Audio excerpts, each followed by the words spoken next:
Did you hear that?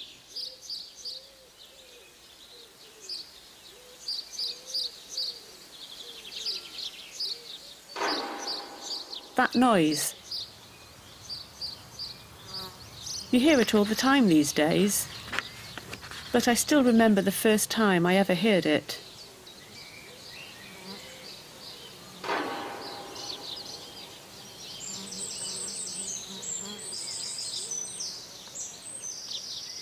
I decided to go and have a look for it, but when I got to where I thought it was coming from, there was nothing there. It seemed further away, so I followed the noise again. And that's where I saw a scarecrow.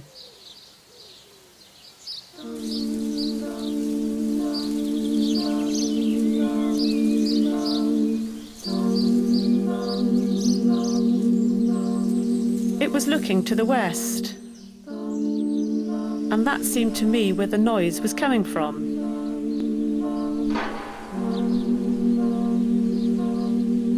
So I decided to follow where the noise led me.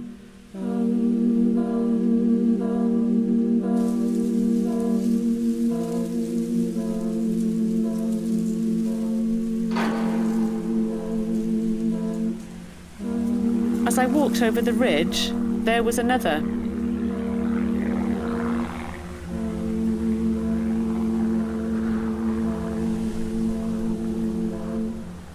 He was facing north, so I went north. The wind seemed to carry the noise into the west, so I headed west.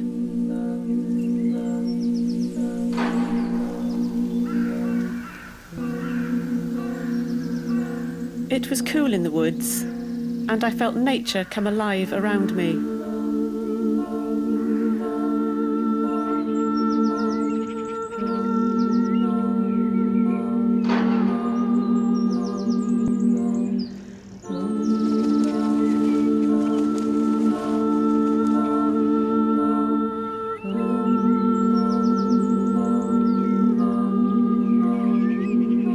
He pointed me towards the ridge. It was then that I saw the village.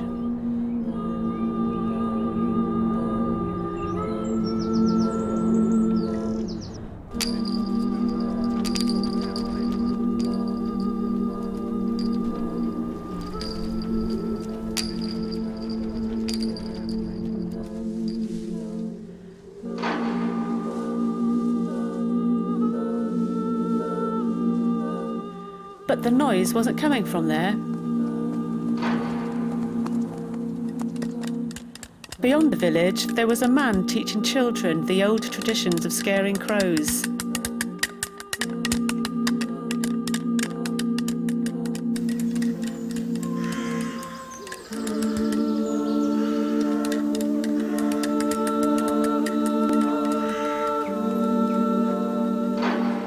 Ye pigeons and crows, away, away! Why do you steal my master tea? If he shall come with his long gun, you must fly, and I must run. The children told me of a storyteller who lived over the hill.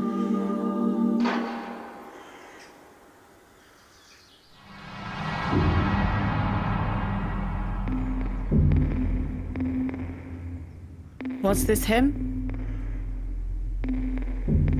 He just sent me north.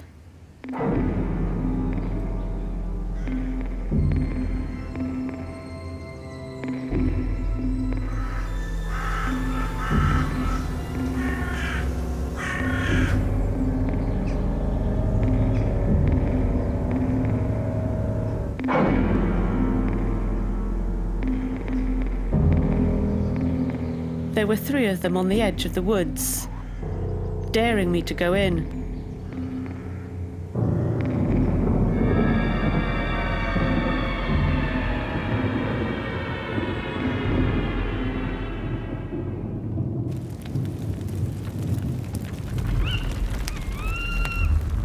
Jack of Kent, the First thing you noticed about him was his grin.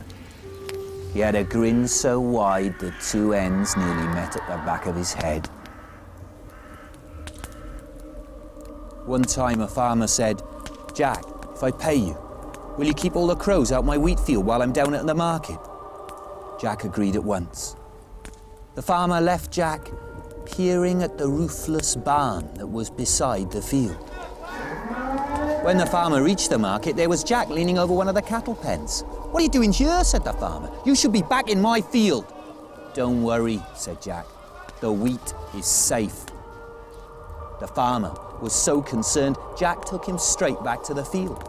Not a sign of a single bird until they looked in the barn. The beam of that roofless barn was lined with hundreds of crows, perched in a row, still and silent, and among them, the biggest crow the farmer had ever seen, its eyes as red as flaming coals. "My God," said the farmer, "what is that?" Jack grinned. "Your God has got nothing to do with it." Dawn. The storyteller was gone. But he'd left his mark.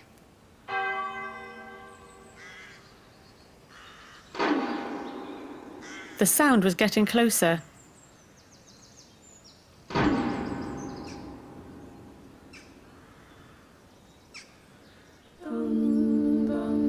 And there was another scarecrow, on his own, surrounded by men and machines.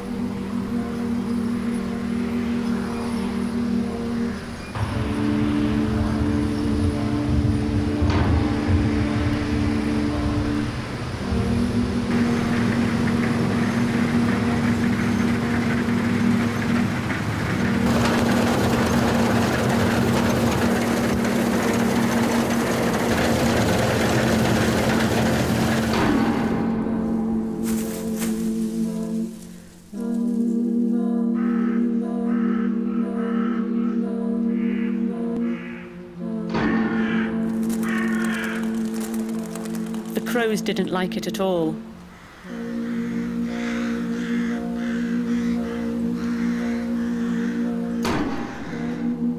I inched closer and held my breath.